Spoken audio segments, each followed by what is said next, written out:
Ọraneze ndị Igbo, ekene m unu, ekene m ikwu, kene ibe, kene Igbo, kene oru, kene nwoke, kene nwanyị, si nke onye chi ya zere, kene ndị ichie, kene ndị nze na ọzọ, kene mmụọ niile na-emere ha n'Igbo ihe, wee kenekwa ndị be anyị nọ na diaspora, na-ekenekwa ndị be anyị nọ na mpaghara ụwa dị iche iche. This is Ezioku Podcast and I'm your host, Chinedu'm. Today, I want to address a very important issue that affects our people because it is very important that as we move on in this perilous time, what is going on. Not the very important now what is going on regarding regarding the whole happening concerning our people, because ana azụtacha ana before azọbute onkebe eziokwu, ana azụtacha ana before azọbute amụrụ bụ onye ụnụ ya na-agba ọkụ adachi oke ama mmụna na otie nna akọwa onye ụnụ ya na-agba ọkụ adachi oke.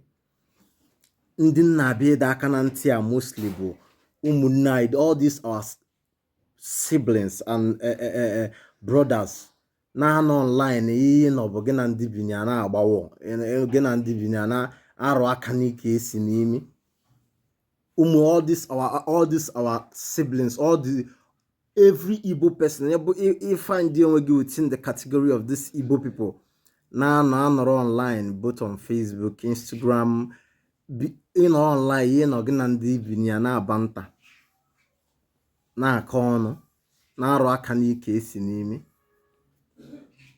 Mbịa ka ndu na aka na ntị kọsọ ọbụrụ ya aka ịbịa na a na-azụtacha ana bifo azọba ute, and onye ụnụ ya na-agba ọkụ adachi oke unu aghọta.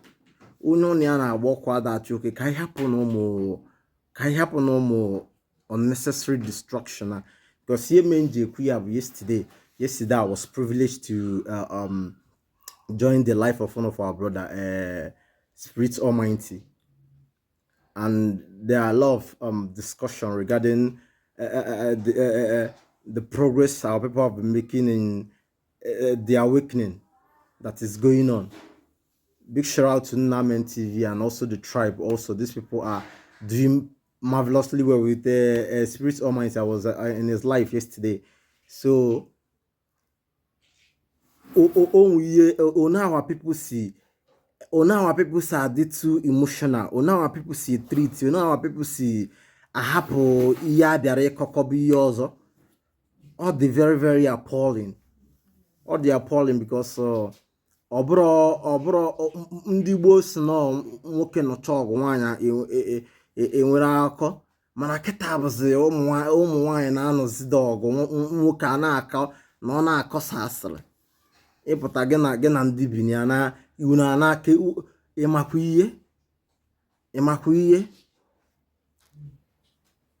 ihe ọya abịa. This is all distraction. Yesterday I was trying to make it known that no distraction. Man, our people actually what ya? Our people actually what ya?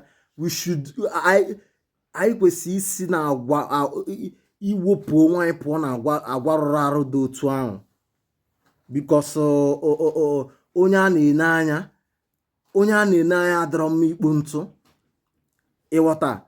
Onye ọbụla ọraneze na-ene anya ọ dịrọ mma ikpo ntụ o wee bụrụ ka bụrụ, because atụọla ọmala atụọla ofeke ofenye isi n'ọfịa. Onye ọbụla na-engage in such nonsense kparịa onwe ya. In as much as we are unifying, can unify you one? We are unifying the Igbo. Thank God that most of our brother from Anyoma, Abo, Kwale, most of the awakening is going on. There is a serious awakenness that people are beginning to identify who they are, thanks to Chukwu Abiyama. Remember that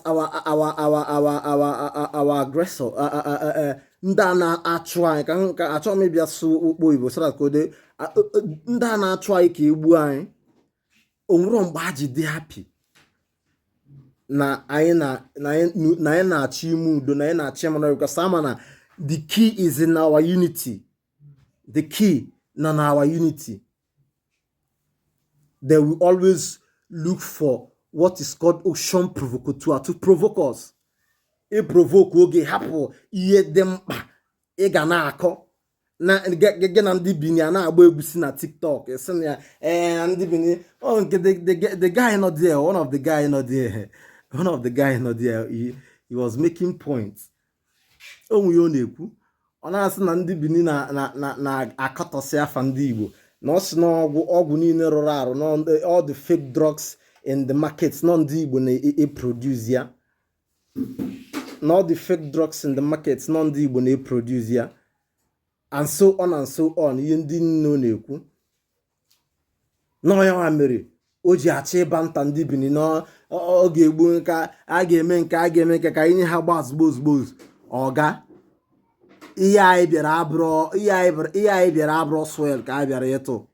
Ịghọta, ọbụrụ ihe abụrụ hold on pick to general, ọbụrụ ya nwa, ihe abụrụ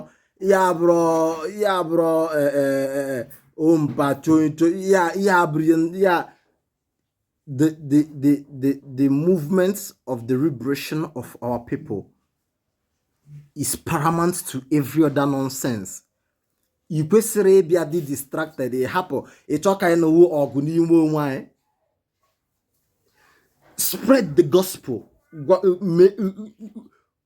Mee ka ndị amara na ka amara ebe a si ka amara their answer, which is what this Spirit Almighty, Nnamen TV, the truth, they are doing extensively well in these areas. Obure a small thing, like yesterday when I was privileged to speak, I was telling them that a British lie had to go for the past almost a century, I stand to be corrected, or more than decade of years. It's not you got correct here in just one day. It's not even one day now. As at 2010 to 11, no na hero ha no be a local government. I've been making this argument. Came on the gospel, see that they are working up. All see they got happier, there. Gonya no kọwara onye anọ because asị na ikwu amaghị bezia. Kọwagodoro onye ahụ onye ọ bụ because enwe ndị be efulefu. Ọ bụzikwa efulefu a na-agba mmiri ala efi, a na-efeed with lie, British lie and garbage. Ichena ihe game one day mana Rema no na Rema no na yema Rema bụ onye Igbo. Emma Darlington was saying, it was making reference to this thing the other time. Ndị mmadụ na rubbish dị ha n'ọnụ. Rema bụ onye Igbo, mana o nwere ike ịjụọ Rema na onwe ya kịta ka ebe o si. Rema amara na onye Igbo, ọ sị gị ọ kọwara gị ya tie o nwere ike ọ sị gị na ọmụmụ ya bụ onye Igbo. Mana Rema genetically is an Igbo guy, onye Igbo ka ọ bụ. Ọ bụrụ ọkwa shootbed ma fly, mana ọ bụbedere ebe a nka nna abịa ka anyị na-aga. Ị na-achị kọwara our people bụ na ka anyị rụọ ọrụ dịla anyị na ya ma mgba agbacha eche. We have a lot of work, we have enemies, we have a lot of works to do. We have important nonsense destruction. We have to understand the situation we are in. I could say the situation we are in. Yeah, bro, egwuregwu. Oh, I got many things in then would they objected to. I'm coming to that. Mana, the very essence to this thing, but can they buy biko do? Nda name ya stop where with reasons. But the reasons nda na go sense. Abia di ka go ya head to head do na won say check ya. Anyị na binya bro, anyị na ha rode. Anyị na ndi Bini, the great Bini empires respect to their monarchical stews, their tradition and history, but we and them no be mates. It's just I know now as I go take talk am no be. To them we will be great grandfather because yeah bụ ancient people. Yeah bụ Ndigbo. We have to understand who we are. Anyị na ha bịa na why in a rat race or kobonobo. It's an insult or a letdown. anyị ekwesịrị amplify their garbage ya na-akọ bụ akọ ifo onye ọbụla mana ya na-akọ na a na-akọ eri na ọ akọ ndị egbughara isi na-akọ if you meet here with their people that matters, even the Obas can attest to the fact that these people are Igbos. So hapụ ụmụazị ha ka na-akọ eri na onwere ya ama, you won't blame them. They don't teach history in your schools. So we have to understand the situation na anyị nọ. Anyị kwesịrị ka anyị ghọta situation na anyị nọ. Ka anyị hapụ ịbịa na-akọ hapụ ihe dị mkpa anyị ga na-eme ihe ọzọ. We have to understand the situation. Our people need to understand. Ihe ndị Benin na-akọ bụ nonsense ka a na-akọ. Onye ọbụla isi chegodi ya ihe. It is out of envy and jealousy. That's just the truth. This is Ezekiel Podcast, by the way, and we must tell you the truth. It is out of envy and jealousy because that white man that is explaining to that an Igbo man produce fake drinks or fake medicine. The white man, an intelligent man, a stupid person. Normally, because fake bo.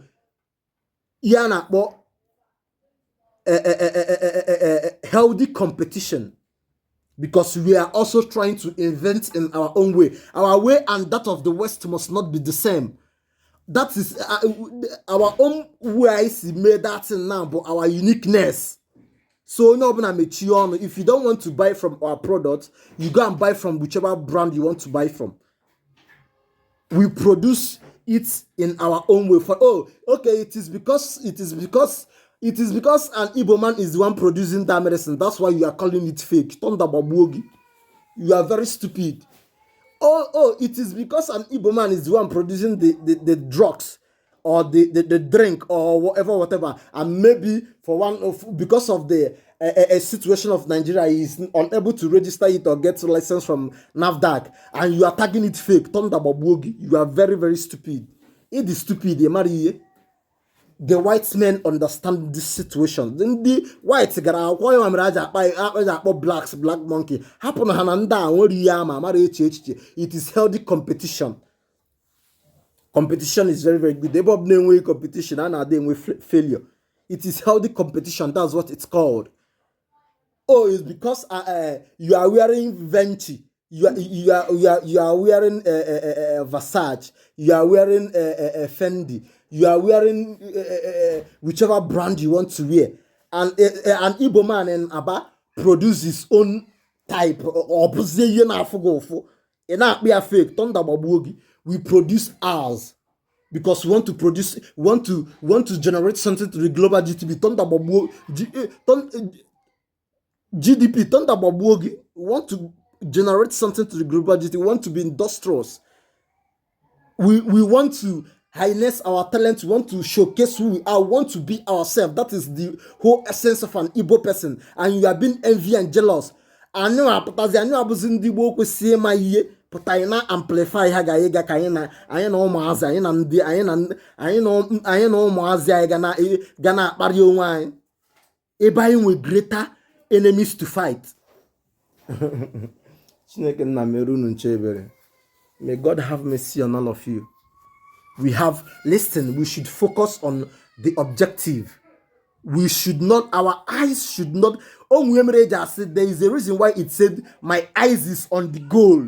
There is a reason before you come across anybody that said my eyes is on the goal. There is a reason, because there must be a distraction. And remember that all that glitters are not gold. How else should this thing be explained? Go now si kawaii kunu water. Gen and the gana akono. In actual fact, if we are to listen, in actual fact, if we are to gain our freedom tomorrow, now Benin are our closest neighbor, and we are to be allies.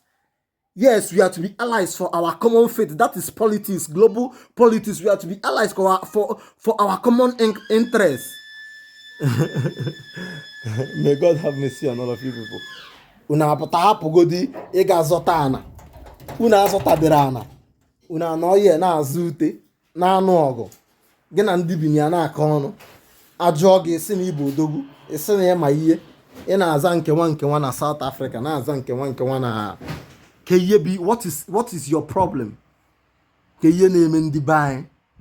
Yeah, but the great Igbo race, we have battles to fight. We have battles to fight. Obro ibia na no so maze na no sa na face destruction. We have to meet. Akai meet. Let's go and hold the bull by the horn. That's what is expected of us. They made mention of the Okonko confraternity, and many of them. Our people are brave warriors. For the fact that we've chosen peace. I'm a meaning I got on a buy no PM problem. That's why my signature emoji has always been fire and water. Because whichever way we are going to win. Because if you learn and guadire, I'm a lady that water no get enemy bet until enter Oshimirina, water no get until go and fall inside River Niger. Onogi no me bubia. No of Miriam Bokwando. Emaro na akanli na aka ekpe bụ nke Chukwu. Hapụnụ ndị onwere ebe ọla ala anyị na ha biko. Let's face our enemy head on. And there's also things that I said because it's all about unifying the Igbo race, and if we must unify, we must unify with this. Our unity must be built on truth. I gave you Ezioku. I said something when I was called upon to speak.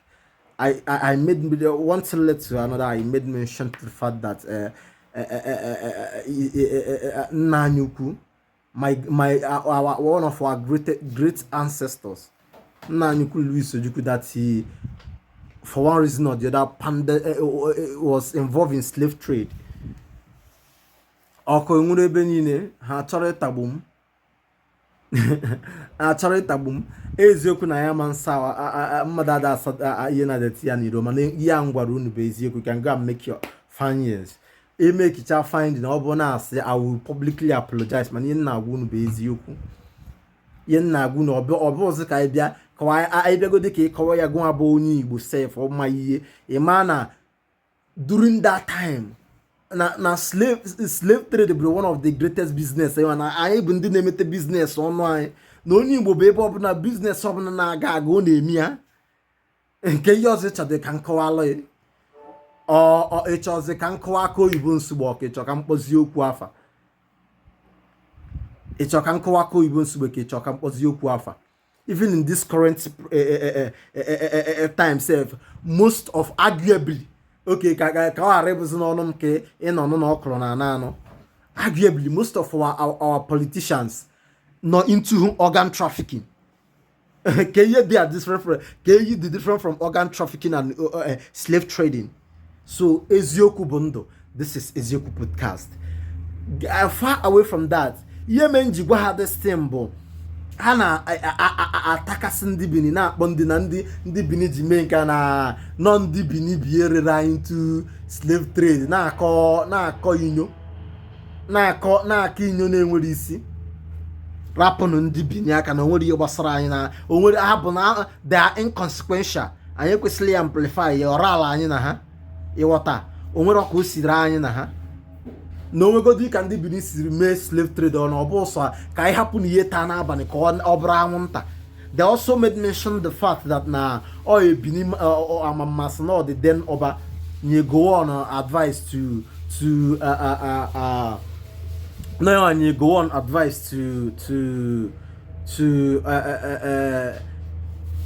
break the Aburi agreement. I've spoken about the Aburi agreement in previous in previous of our podcast. You can go check it up on our YouTube channel at Igbo and Chinedu'm, or just go to YouTube and you type Igbo and Chinedu'm, you see most of our programs. I've spoken about this very incident.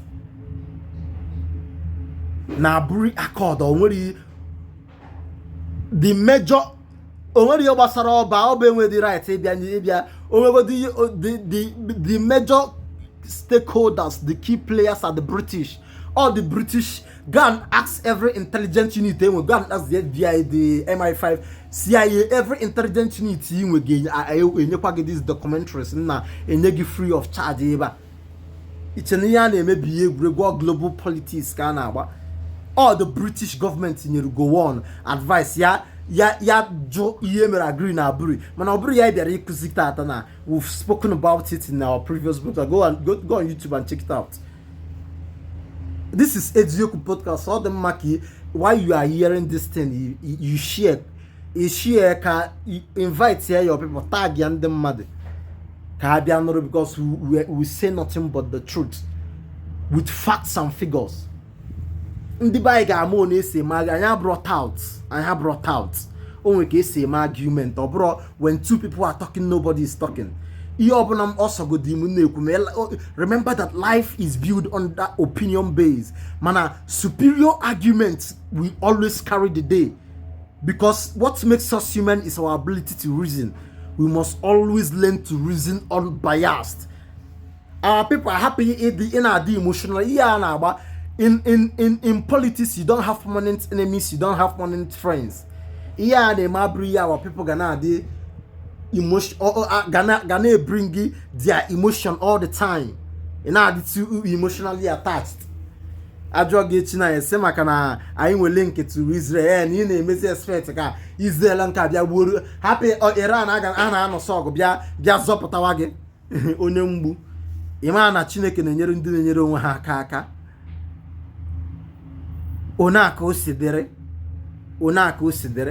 ka anyị bụrụ ndị ma ihe ma na ya bụ politics na ihe anyị ga na-etinye anya bụ ebe ga better our general and collective interest. We have to consider things, weigh things on two polar ends. Happen bini na ndi bini happen ndando we ndabo nda chitara aja. Happen fa. We have listen, let me tell you the truth. The 1969 to 70 pogrom and genocide carried out against our people. Some people call it the Nigerian Biafran War. It is a Biafran versus the world. The US army fought against us. France army fought against us. Russian army fought against us. The then USSR. Yes, they fought against us. Some of the neighboring countries in this Africa fought against us. We fought against the world. Our ancestors withstood them for 3.5 years. We fought against the British. Just yesterday, it is just few days ago that the Afanifere, go and check out the people that they are Afanifere. They admitted that the happenings and the proceedings in Nigeria is widely affected by Western powers. Ichenia na agbabu local politics. Ichenia bụ ekpoga. Ichenia bụ ekon. Ichenia bụ nke ọzọ na-asị m na nna ala nwa na nna isi adịlọgị mma na nna ala onye bini na-aka eri. Ichenia bụ nke eri onye ala ekwu Ichenia bụ ihe nke eri. Biko onwere onye dị mma n'azụ ịghọta ihe abụrụ ihe nkeri ya na-ekwu bụ ka anyị kwuo nke bụ eziokwu ka anyị hapụ na ụmụazị ọrụ ala anyị na ha ịmakwana anyị abụ ndị Igbo. We are ancient people that the great Benin Empire are like we are like their Chukwa bịa ma meru mebere. We are like their we are their ancestors. Listen, we are to the great Benin empires, we are their ancestors. That we should I need to happen now in a rat race. Look at you. Come on, be wise. Also. No more feeble cable. Come on, be wise and understand the time that we have the British to deal with. Listen, we are looking at the British eyeball to eyeball. I will know that we have them and America to deal with. We have the world to deal with. Let me tell you. No,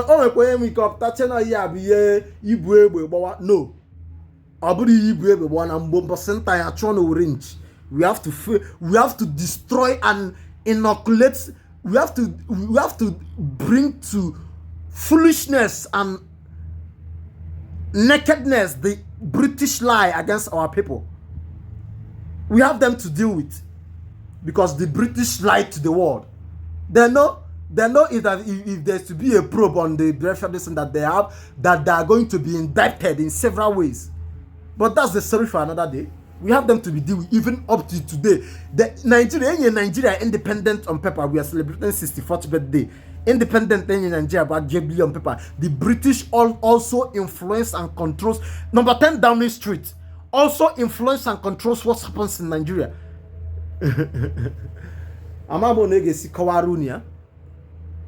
Let me also give you people.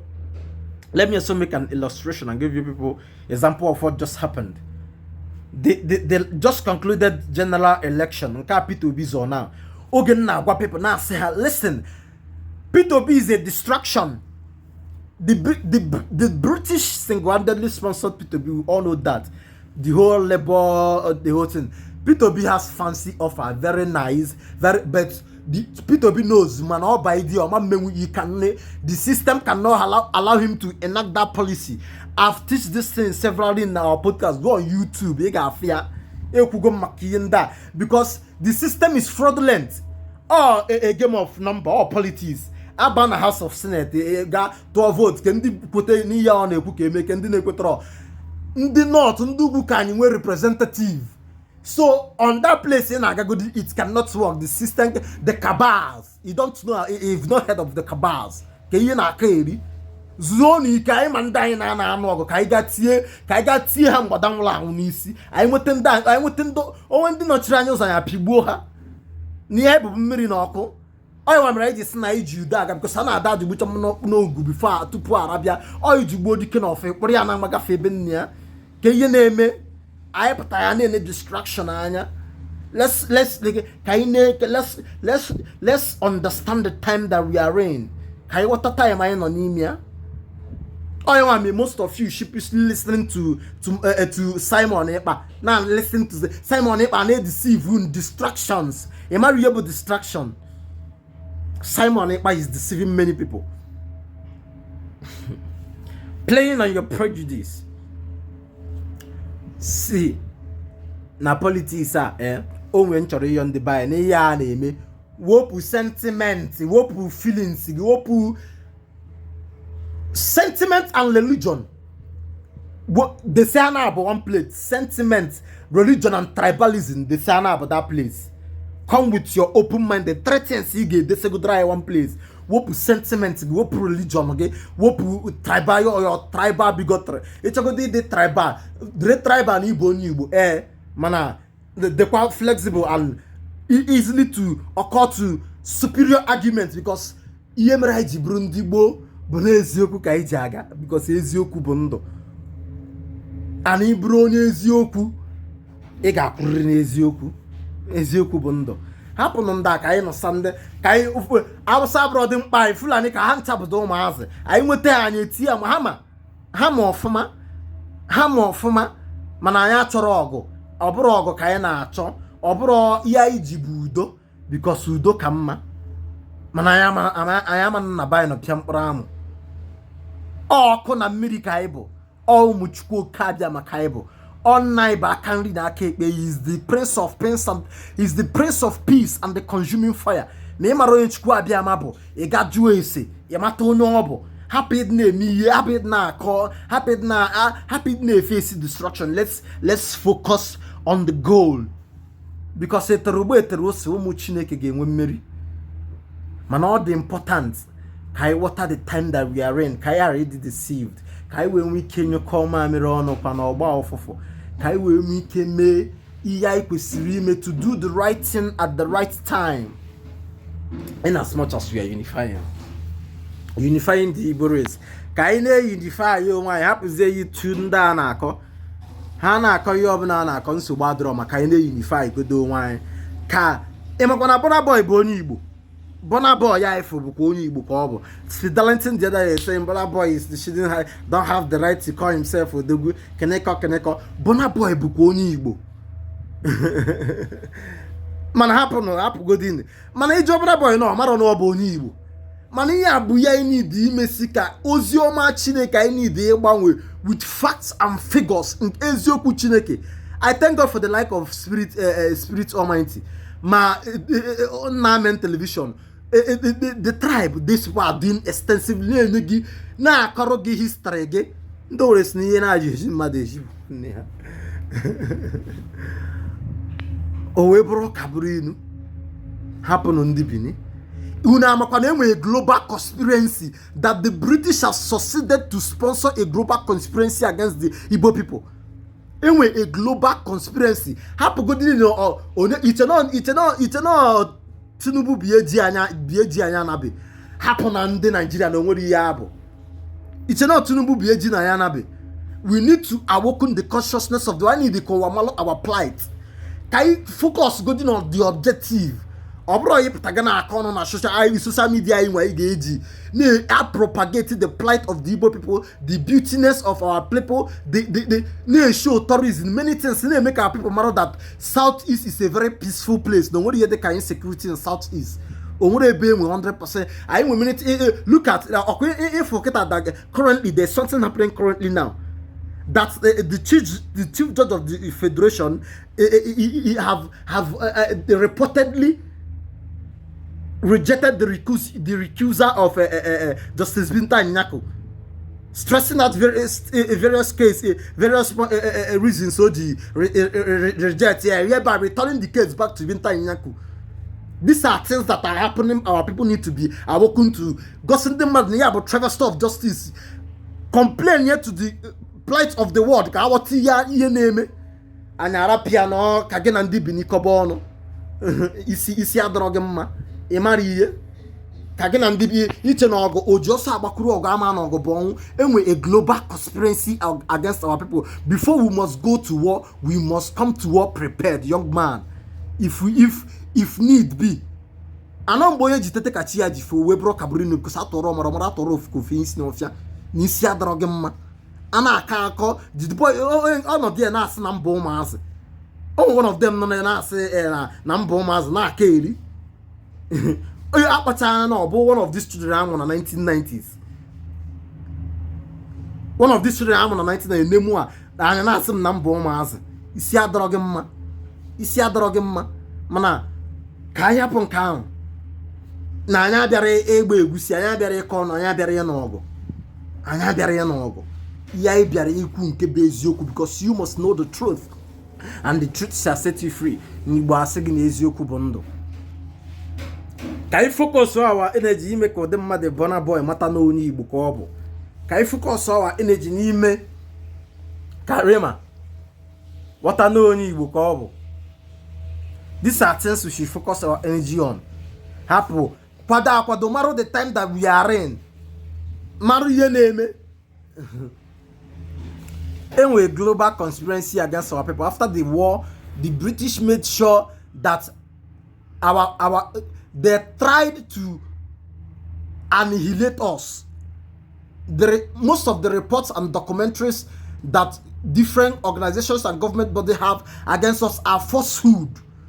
Ofu asia aji bia na agwa ndị Delta man ụmụnna ya na ha bụrụ ndị Igbo aji ya make sure na agbasara ya many people. So ka I focus on the thing na anyị na-eme na I G the key. Let's focus on the key. The world is seeing it. As we are doing it, we are educating the world. Ka I happy pụta bia na anụ ọgụ dị enwere isi. Ka I focus on ya na ya bụ diplomatical fight ka a na-emegodi. I focus on there. It's an ogobe mazi. You need to with friends.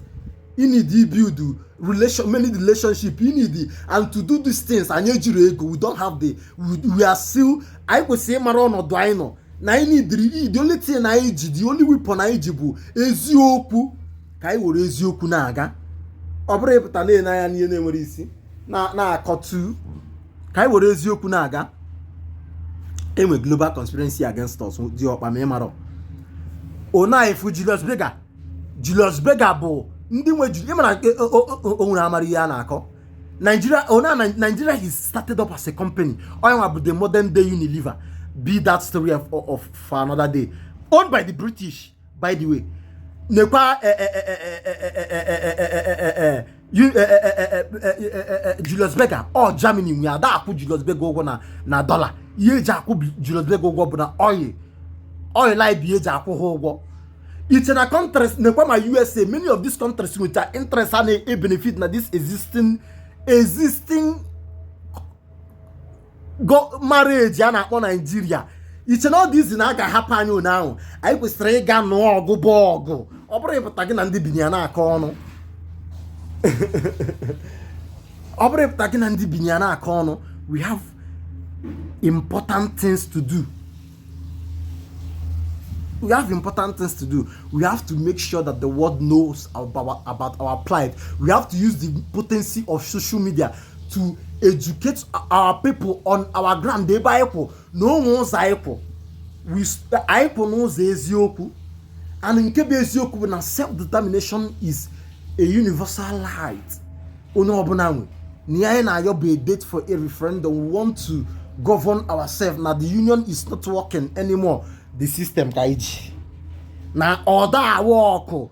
Peter Obi no go di there tomorrow. Iye na ebe kaga na ebe ka nchikwa gi aka woni maka mgbe oge emechi. Ka nchie gi aka the truth bụ na we dey make the pan ka onye Igbo chia Nigeria ka anyị pụtagodo ebe amma na onwe ka miracle si me na chikwa gi na de egwu na nwere ihe ọma mmenwu. Onwe ka miracle si kwa me na onye Igbo ga with this current ihe ga adọkwa mma na onwe kwa ebe eji azụ aga ọ ga-abụkwa okirikiri ka a na-agbagharị. The main thing bụ ka anyị mara na ndị Igbo si na nkụ mba na-eyere mba nni o wee bụrụ ka bụrụ inu. Now one of the reasons mere I lose the war before but number one but that we left Chukwu Kadiama happen our ways worship other gods. Many of us chase after money. Many of us chase after other gods. Iji zimere gods ka abasage mana rete na Chineke si na man worship we and mammons. Ihe mbụ ihe nwe ike bụrụ gods gị dị ka abasazere gị ka ya rega die. Ka ya rega die. Na anyị diri ịmata onye anyị bụ mana dị ebe dị ọrụ dị bụ ime ka our people mata onye ha bụ ka ụwa mata onye anyị bụ ọ bụrụ ịkọ ọnụ ka ụwa mata na Nnamdi Kanu na eji ya for the past how many years innocently and illegally detained even after being extrajudicially renditioned. Ka ụwa mata na Nnamdi Kanu owes a British citizenship. What is going on? Ka anyị bụrụ ndị Igbo ka anyị were uche anyị bụrụ na ire anyị go eze anyị ọnụ. Ama m onye ọzọ m esi kọwaa ya. Amara m no enwe many things m chọrọ ikwu enwe many things m chọrọ ikwu mana ama m onye m esi kọwaa ya. Ama m onye m esi kọwaa ya because mana ihe a efere mba ụwa ka anyị nọ na n'obodo anyị nọ n'onwe ka o si enwe many other things ekwesịrị ikwu. But by the way, this is Ezeku podcast. Na ị ga-ekwu eziokwu ma ọ sọrọ onye ma ọ na ọsọrọ onye. We must say the truth.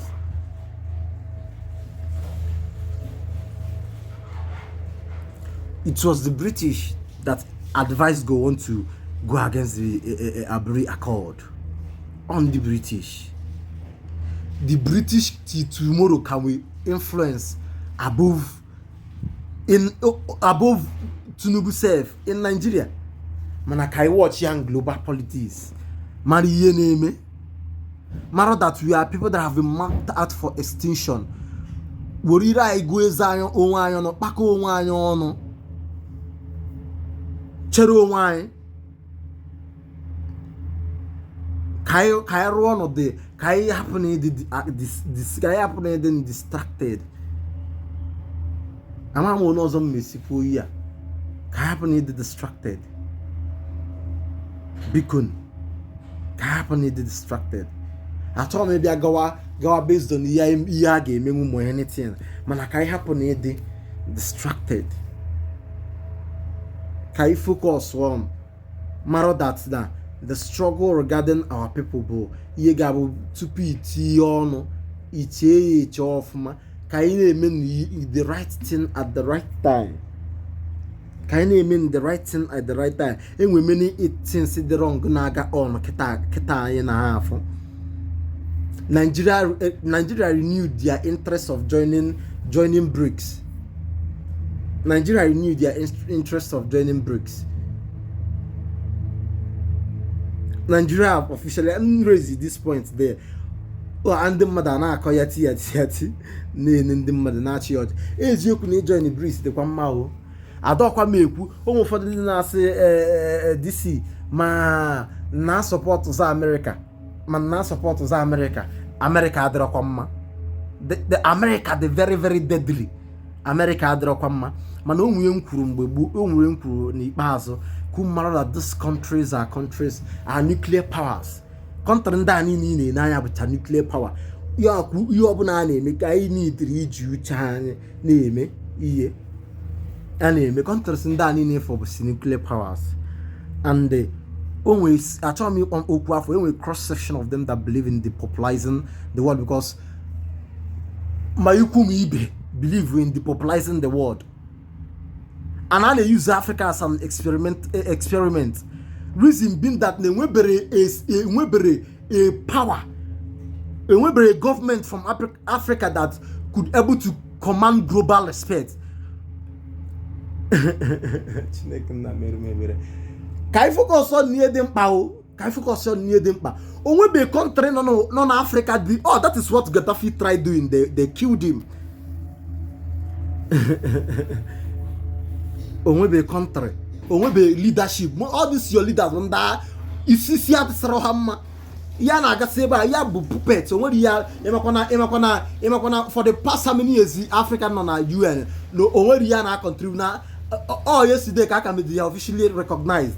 Ni ya na aga ebe a yo so aid every day, aid biko meru mon kame. Onwebe ya na contribute. Because says na respect is end and it's not given. No, but I will country na I the vast model in technology. Okay, what the listen. What happened na can I focus on near them? Can I focus on near them? Because if we want to build a great Igbo nation, we must build it in modern day science and technology. I am with science and technology, and we have to develop ours. Oh yeah, gane na yo operate na koya tiati na koye na enwere isi. Iche na ọsọsọ igba egwu na TikTok mee trend eme nke iche na ebe obi. Anyị kwesịrị ịma ihe na-eme na nke bụ eziokwu. Ka ngwazi unu ya ma ọ bụkwa na unu achọrọ ya ka enigwe zi anya ozi ezi ndị ndụ. It's the destiny of Africa falls on this generation. I'm talking to Ndigbo ka na agba okwu na ntị ka ndozi unu aka na ntị egbu na achọrọ ịma ihe. The destiny of Africa and the world at large. Mgbe problem aga na ada, the destiny of the world falls on us, and we must rise up to the occasion. Ọ bụrụ ịpụta na akọ ihe na-enwere isi na agba egusi. Our father out of nothing build through. Our father produce human armor tank, many things. Our people develop here, produce here with our brain. Our brain, you read my respect is given and it's not. Respect is in and it's not given. And we've worked so hard. The records are there. We don't have to. I know about that. See, we are. I know about one Nigeria. They exist. They may exist. I'm calling the Igala people. But the entire Igala people, because I've made mention of the Igala people being part of our people on several occasions. About the entire Igala, only a cross section of Igala people. Ndiba non Igala. Ona Ndiba is canon e donabini. And I am anti. Listen, let me dock our enemies. I can't. 1 inch of our Igbo, we are not going to leave it. We are going to you people are going to see it. I'm talking to. Let me talk directly to go on.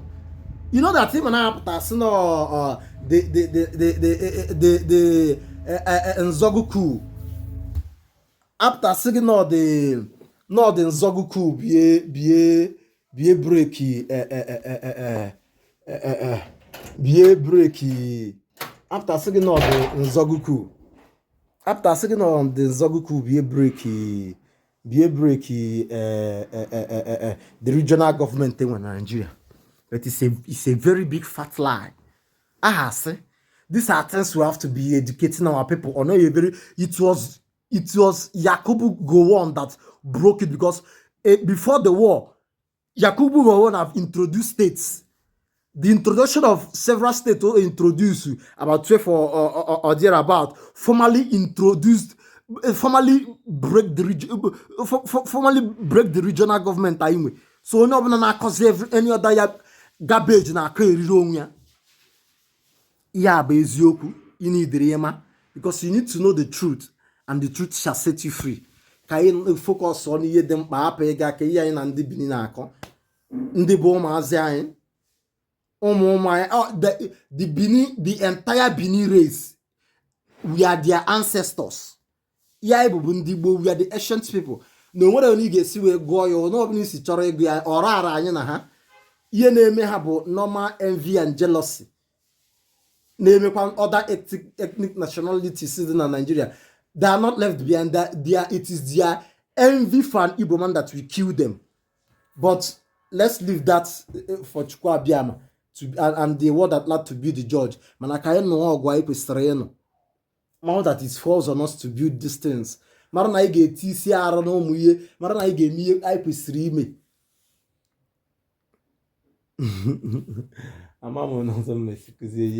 I don't know how else. I'm asking Chukwu Abịama for the. I'm asking the universe to give me. I'm asking the universe to give me much. I'm asking the universe to speak through me. I'm telling the universe to speak. Speak here because say anyway bro content creating. Kai all them maka don the buy akanante bikonu. Kai focus on near them pamaro no onwe system onwe we are using the devil's alternative. That is our strategy. All formation I they use. Odiosa abakuru ogama na ogobon. We can now, we can never arguably I am married before, and I am after kind of struggle. Oko ndị nna nna anyị gwere anyị n'aka bụ ọzọ emena, a na-asịrị na ọkụ agịrị nwata adị eregbu ya. Ọkụ agịrị nwata adị eregbu ya. Ọkụ ndị nna nna anyị gwere anyị n'aka bụ ọzọ emena. And for ọzọ emena, we have to carefully understand the mistakes of the past.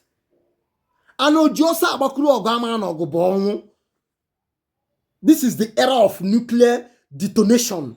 AK-47 and push our people to war unprepared. The key is in our unity. Okay,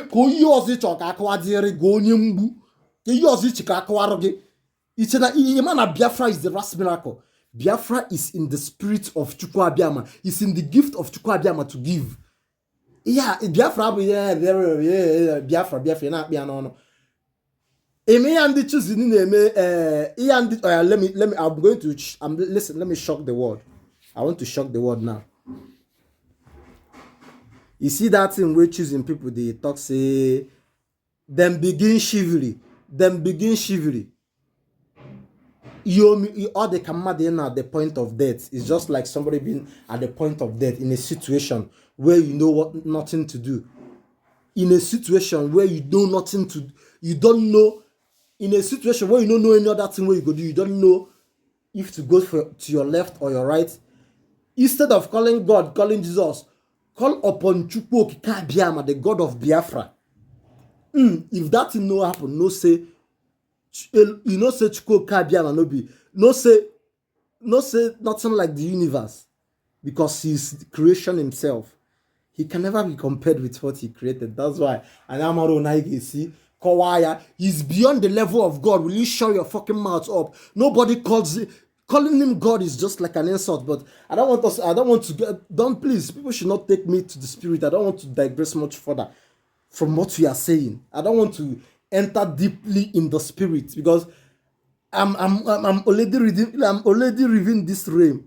Maso gido igwe on the tabion. Mbu ni yunge gotezi wera akwaya.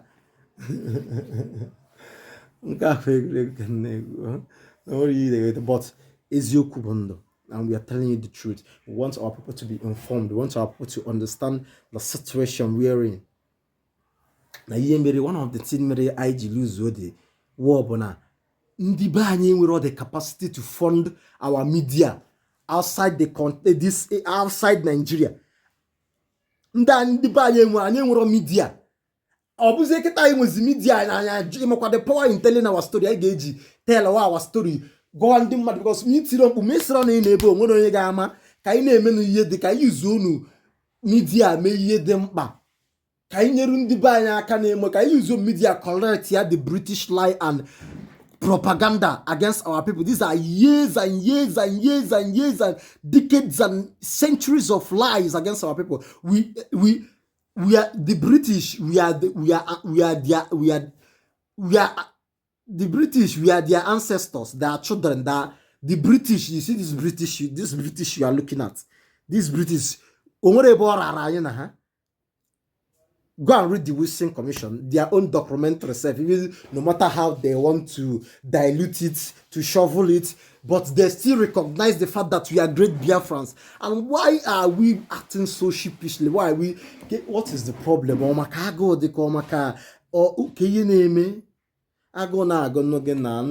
We return back to agriculture. We know the economy is bad, but the solution is also staring at us like this. We return back to agriculture and let's not I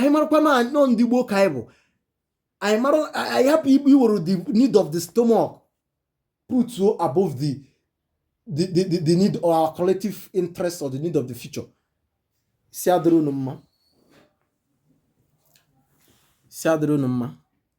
What happened on you?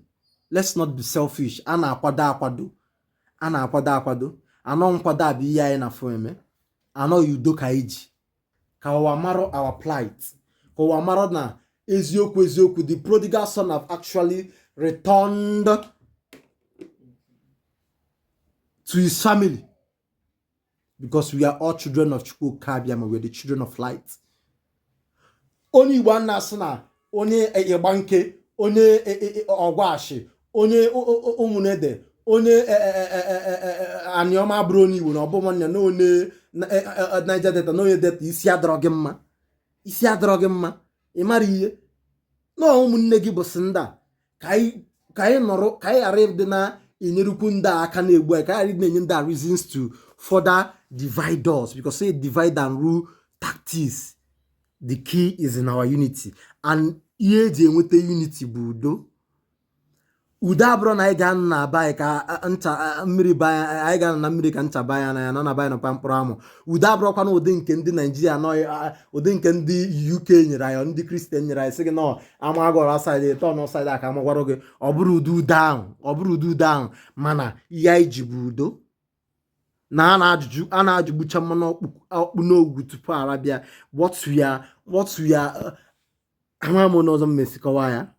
Onwecha areas many people na-eme experience ka mba na, but I don't want to enter those areas because of sensitive areas. Mana atọrọ ọmara atụkwara n'ofe ka ofenye isi n'ọfịa.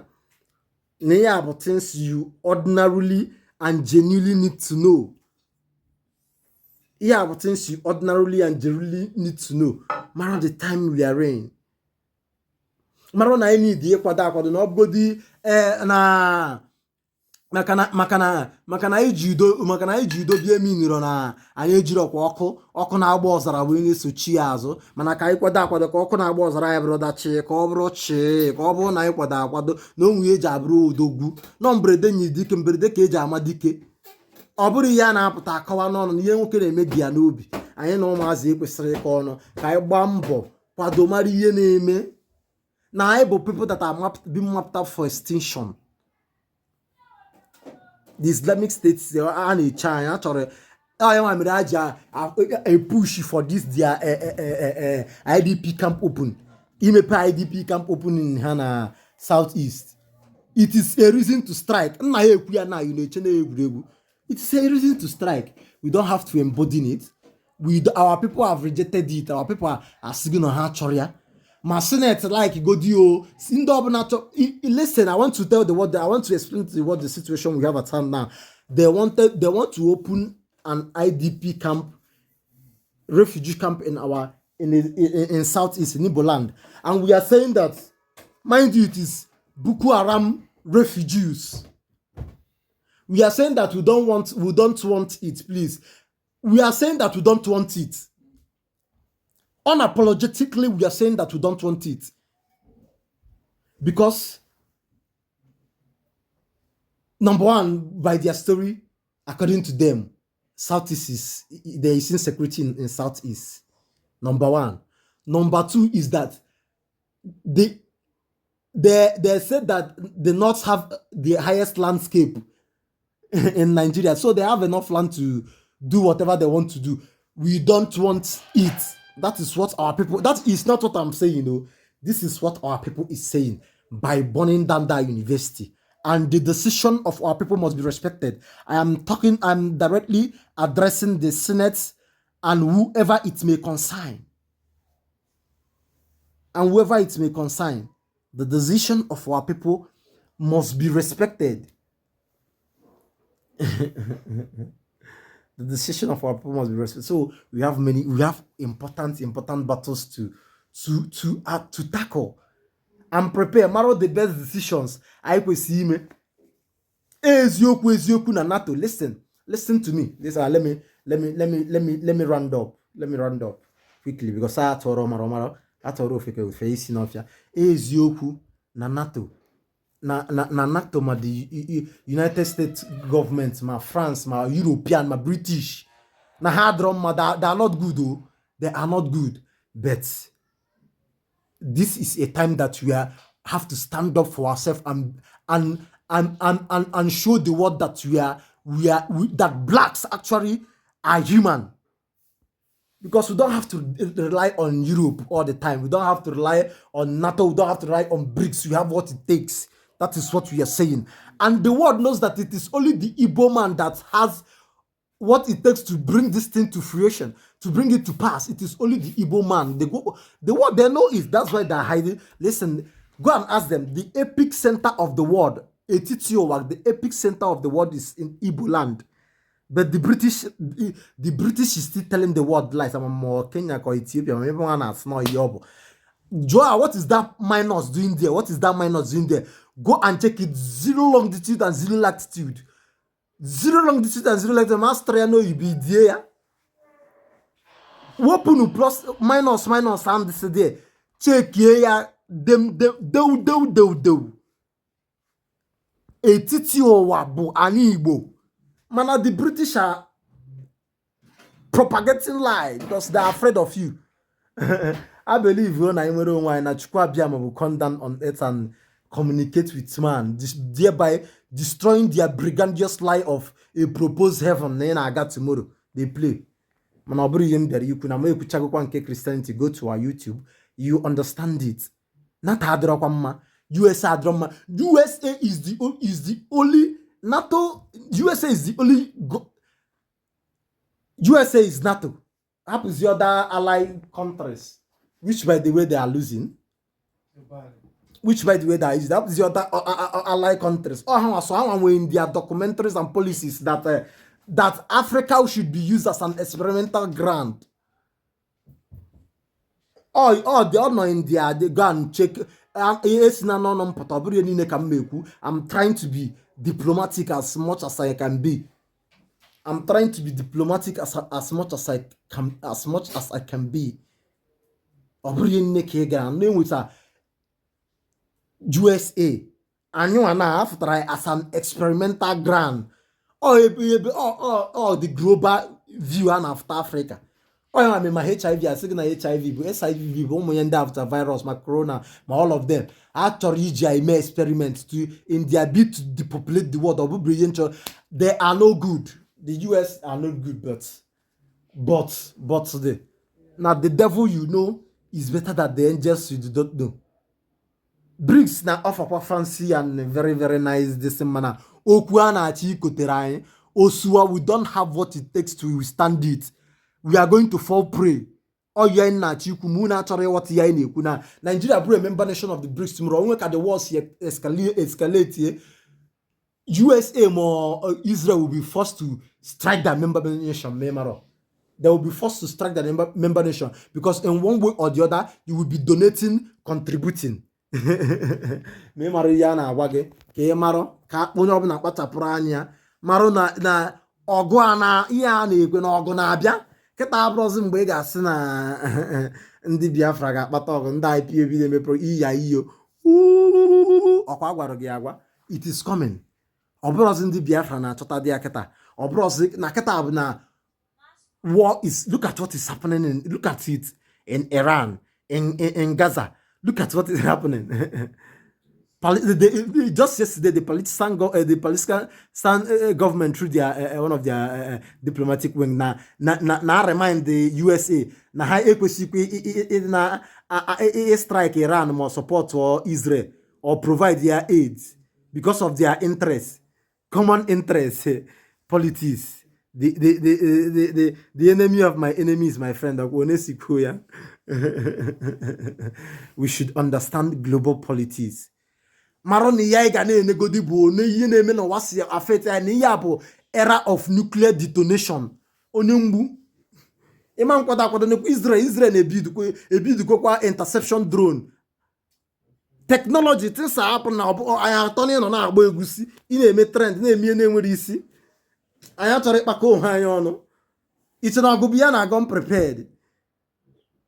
Ịpụtara na-achọ ka ọ bụ ndị echikwa ndị TV gabịa ịma na echikwa ndị TV gabịa bịa kwa sorokwa deceive oge onye mgbu ifile na onye na-eke ike na bịa bụ odogwu.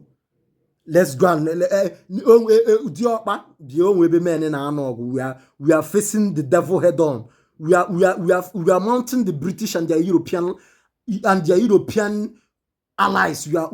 We are telling them that we are human beings and we have the right to coexist and exist. That we need that the same thing that they gave to Czechoslovakia, that the same thing that they gave to other European countries, Scotland, the same thing that Russia gave to Ukraine, Kyrgyzstan. Many of them that we still need it. That is this. That we still have that equal right to ask for our self-determination. We have the right to go and govern ourselves and highness the greatest, the biggest natural resources with your brain, and we have it. God bless us with our konuche. We are industrious, we are productive. Kaama, that does not tarnish our light. That is why today Nigeria is known as the graveyard of talent. Anyway, you know, what is happening in the music industry, the level of talent you are seeing in the music industry is just a tip of the iceberg. There are unimaginable talent that you will be shocked in your bones marrows that are hidden in Nigeria, but these people are not allowed to see the limelight because of bad governance. And the only way you can change this is not through your election. It is not through election or brought through election. We have to do the diplomatic fight and call for a referendum. I had a second Nigerian government. We are all game Canada. For the past how many years that we have been calling on the Nigerian government to give us referendum. We have been calling on them, give us referendum, give us referendum, give us referendum. You know, in as much as we are calling on them, they are not our only alternative, because ono obuna maye adre pochi iye ani ne win of basket. I will put that means I need deploy to make sure that now I knew I know why I decided to go in. I get kuye ndi boku na I get kuye nana ku na I get kuye ndi boku ofi ambu ojukwu anku that in one abri we stand. If we decide to reiterate and reaffirm the famous one abri we stand, we must do it preparably with every truth and honesty.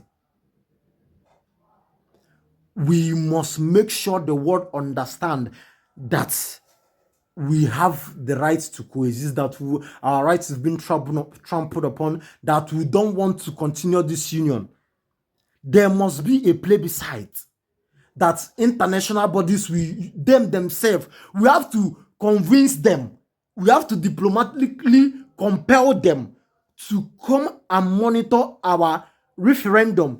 Then Omambozi INEC ga monitor Omambozi Nigerian government, or you will see UN, European Union, even the EU, even BRICS themselves we send delegate and monitor it and see what actually happens, so that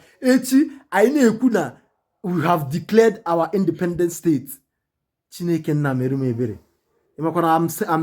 diverging a lot, but it is all to bring our people to awakeness. What are the time we are in now? Can we go to all right with Serero? Leak a lot of secrets here. And I was one Igbo that I will fail to understand the handwriting on the wall. Now, Mboge right Jackie, ya Simon Epapto, ne deceive people now say, I give me a referendum, you shut up, or we are going to do referendum, but we are going to conduct our referendum prepared. And before one of the first preparation we are doing is unifying our people. I need unity so that I need so that tomorrow if you and I believe in a UN, okay, if UN is tomorrow to send their delegate to go and confirm if this thing in Dana Chomokwa, iya choro n'eziokwu ha bịa na anioma onye anioma na-agwa ya yes I'm an Igbo person and oyi ndị be anyị na-ekwu ka anyị na-ekwu ọ bụrụ mgbe a ga-abịa bịa na ọ bụ unlike many years ago a na-agwa onye anioma na ọ bụ onye Igbo sị gị na-asị ka ịfụ na ama na the key is in our unity. A diplomatic game ka anyị na-agba hapụ na anyị ma ihe anyị na British na-eme. Tinubu government is not our problem. Government of na like how can they recycle good in oge ruo, we need to awaken the consciousness of the people on our plight. Our plight the owner Apple, most of you are using Apple phone, iPhone. Ndala the owner the Apple phone have protested. The owner of Apple protested in favor of Biafra of what is happening against our people. He was calling the then government of I forgot, is it George Bush or who saved? I've forgotten who is the US president then. Go and do your research. Go and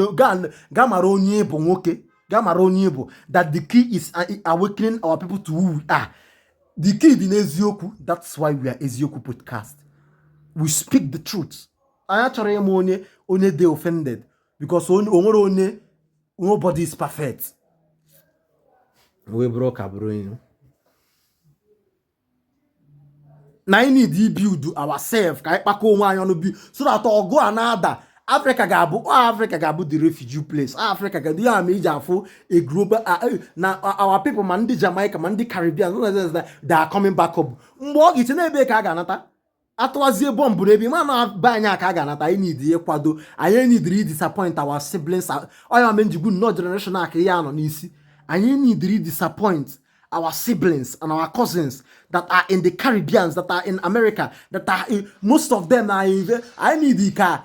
A good place they can call home. A good civilization. Or this nonsense. Listen, if oh my Chukwabiyama, it's the new Igbo nation. I na achieve na. It's na nwere onwe I na achieve. If you think that na na choka nwere onwe ka ani Igbo bia deka this nonsense saying when in Nigeria, then you must be dreaming. We are building a new nation in truth and in every honesty. And we are doing the right thing at the right time. We are getting prepared with peace because we are a peaceful organization and we believe in peace because at the end of the day, peace will prevail because our God is the Prince of Peace. And don't forget that it's also a consuming fire. Owebro kaburinu. Amamo nozom mesipuya. Nachi mebozo memetusiaka. Nachi mebozo because which are many places. Manam neze. Obona mama ribe yemmekwana. Neze ka onwe many things ige. Umma no umma onendi ba iseme. No, we cannot go buying tomorrow now. If you are to be in Nigeria tomorrow now, these people are going to. So we have to apply consciousness. Because namu amakanha, mana kaimaro nunkebe ezioku. Kaimaro nunkebe ezioku. Don't believe with young go. concerning this thing. Na ndị be anya na-ada agba egwusi bụ anọrọ online na ndị ede a na-akọ ọnụ na ha ga-akpanyere onwe ha ugwu because ha rie adụdụ onwe ha ọdụ. Ha rie adụdụ onwe ha ọdụ. Nwere ihe anyị na ndị Benin na-akọ. Anyị na ha alarọ. Anyị karịrị fa. Anyị na ha ararọ. Nwere ebe ọ nọrọ ara anyị na ha. Mana ugwu bụ nkwanyere ka nwoke na-akwanyere ibe ya. O wee bụrụ ka bụrụ inu. Na anyị ka anyị nọ n'ọgụ bụ ọgụ na ihe a na-ekwu abụrụkwa maka anyị nwa nwụrụ. Ka m gbakwa unu nke bụ eziokwu. Ihe a na-ekwu abụrụ maka anyị nwa. Ọ maka our brothers in America, our brothers in Jamaica, our brothers in the Caribbean, the global world at large. Because when this third war will fully happen, if you don't want to believe that it's happening already, Africa will be the home. Our people will run back for safety. As you bro, this nonsense government are going to produce to them, then we must be a disappointment.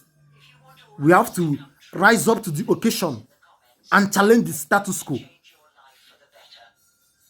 An African country need to build a government that is able to command world respect. I don't believe in racists. I'm a self-critic, and that's why I'm telling our people to put sentiment apart. If a black man said that Africa is an ape, I believe I accept that I'm an ape. Because if we think that we are equal with the blacks, then we should go to work and prove it. We should go to work and prove it. We know we know. I am an honorable. I know I'm talking about Africa. I know I'm Igbo. Man, honorable at the West. I am Sanaka, Ndocha, Nakabo, the European. I'm an honorable. But they played a very clever game by deceiving us, by inoculating us to swore, and forgetting who we are, dividing us, and writing our story because we allow them to tell our story. Kita anyị enwe platform and an opportunity to tell our story, and I'm happy na agba egusi. Chineke mekwaru na ebere. Chineke meru na ebere. Chineke na meru na ebere. Ọ bụrụ ndị otu Kristi si na Virgin Maria nyere gị aka. Ya nyere gị aka biko, nini dịkwa ya. Look how I'm sweating like Christmas goods. Ọ bụ ebe nna adu na aka na ntị. Unu amanchino. Chineke makwa na aka anyị dị ọcha because we are saying it. Focus on the email awakeness. Let's continue to propagate this gospel. Ka enwe total awakeness. Ọrụ nkwesịrị na arụ ka ọrụ dịrị nna anyị ukwu izi. Ọ bata ọma na the diplomatic work we need to do within ourselves are easy. Anyị enwe nkwekọrịta because before anyị emegodi ihe niile na anyị ncha niile ga-ekwekọrịta all the entire ancient states. Our brothers, our siblings, ndị Igbo niile ga-ekwekọrịta no eziokwu na ada enwe onwere mgbe a na-enwe 100% unity, but overarching amounts of us we have to come together and agree because there have to be extensive consultation. This is the job Nnamdi Kanu ga na-arụ ma ọ pụta. I kwesịrị imeri ọ na-adịrị easy by propagating peace. Propagating about the peace abụrụkwa na ọka hapụ ka gị na ndị hapụgodi ndị peace bụ n'ime onwe anyị ka anyị nwetagodo onwe anyị ka anyị magodo na anyị ha. Because if we must win in this war, discipline is key. Anyị ga-achịkọ onwe anyị ọnụ ma ya achịkọrọ onwe anyị ọnụ emeri anyị ka ihe ịchọkwa ka emeri anyị again ka history sịkwa na ịdị na emerikwara anyị again tụfịa akwa Chukwu ajụ. We must understand the time we are in. Biko mara na udo ka anyị ji aga. Akwa maka ndị si na-abụ okenye. Na okenye abụrụkwa ọkwa isi na ịbụ okenye. Marakwa na enwe okenye arụmana nwekwa ezigbo okenye. Ọ bụrụ isi na ịbụ okenye bụ isi. Ọ ime okenye nke ịbụ. O ji ọsọ agbakwuru ọgụ ama na ọgụ bụ ọnwụ. War abụrụ ihe a na-aga unprepared. Motherfucker. Onye ala. Ị chọrọ ịnụ ihe ke ugboro one ka a ga-adọga ichena ọkwa ifu ihe ndị amị na-eme Simon Ekpa boys. You gotta be looking at what is happening. Ịmụ na-ada amata many of them ka ga-akparasị ha doing the right thing at the wrong time, mchukwa akpọ ọgụ ọkụ na ịmara ihe na a na-akwado akwado ndị a na-achị provoke gị na-achị inye ka enye ụwa reason to target terrorists. Is it not quite ironic that the Nigerian government labeled our people terrorists? Our people are na-aga court to challenge that thing ka gwananụ ụzọ anyị si bụ terrorist. They have never ekwebere bịa answer that thing na court a na-agba ọsọ mana mara amara na your aggressors akwa na asụtụ ya n'oyibo biko na onye iro gị na onye ji gị, your master will never allow you to go stop. Ọ ga-akpọrọ gị terrorist. Enwere freedom fighter akpọbe terrorist. If ọ bụ na ya onye ndị a ji gị ada akpọ gị terrorist, man ibidobe.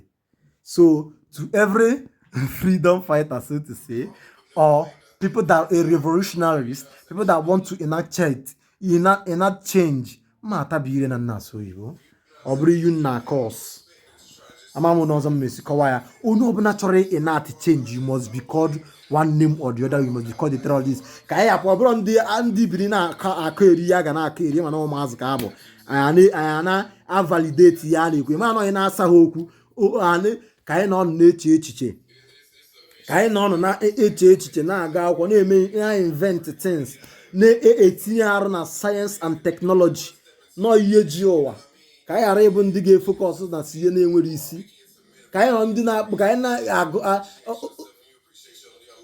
Chineke nna mere m ebere. Before the white men, we have an educational system that is called insibidi. Chineke, I don't want to enter into the spirit, please. I'm begging you people, please. Emana ka m focus go ebe a. Ka m focus go na nke a. Chineke nna mere anyị ebere. Chineke nna mere anyị ebere. We have to understand the time we are in. Kwado onwe anyị. Ka anyị ghara disappoint ụmụnne anyị. So that ha na-anata enwe this is the time. Kịta ka anyị ga ihe anyị need bụ ka ụwa mara ihe na-eme. So that anyị binye echi n'ụbọ ga-ama ntụnwụrụ ụwa asị. BBC na report their lies. Ma their social medias na check izen na eholeki NSAS eholeki massacre that they denied it that nobody was killed and chọbekwa ịghọta ya na agba global politics. Chineke nna mere m ebere ka ụnọ ọzọ ga-esi kọwarụ gị ebe iche na ọgụ ka a na-anọ iche na igbo egwusi ka anyị kpachapụ anya anyị. Ama m onye ọzọ mmesi kọwa ya ụmụnne m. Adọm abakwa mba, adọm aba mba, adọm aba mba. Onwere onye nna akpọrọ, onwere onye nna aba mba, onwere nna abara mba. Ejikwa m ohere asị my condolences to nwanne anyị nwoke bụ ịchaka eziokwu because m nụrụ na mme ya nwụrụ. My condolences mana nna achọ ịgwa ya na ọ bụ a paid agent na ọ mara ihe ọ na-akọ. Ọ pụta jeda dị na-asị ka ejide ndị ọha na eze ndị Igbo kwe na-akọ ihe na-enwere isi abụgodị na onye na ọ bụrụ ya na-akọ maka ya. Mana ihe mere njikwute okwu ya bụ na ọ nọ n'ọnwụ nne ya. Biko my condolences. Ka Chukwu oke abịa ma gbaa na ezinụlọ ume ma rọpụtara ihe niile a niile ime ka nwaanyị a bụrụ onye nyere akwanyere ugwu ikpeazụ n'ụdị kwesịrị ekwesị n'aha eziokwu. ọfọ o wee bụrụ ka bụrụ inu amazi m onye ọzọ m na-esikawa ya ndị be anyị mana I believe na m ghọtara ihe m na-ekwu. Ndewo.